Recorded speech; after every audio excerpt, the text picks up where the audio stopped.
আজকে রান্না হবে শিং মাছ দিয়ে আলু।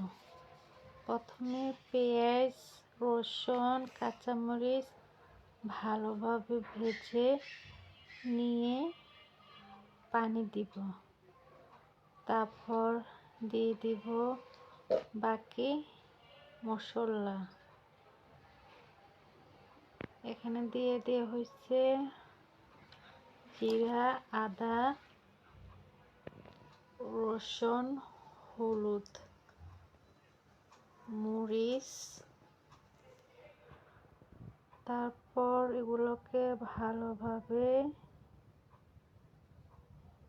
কষিয়ে নিব। ভালোভাবে কষানোর পরে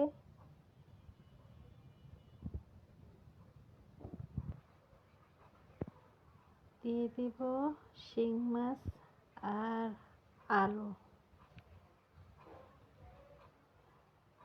এগুলোকে ভালোভাবে নেড়ে চেড়ে কষিয়ে রান্না করে নিব।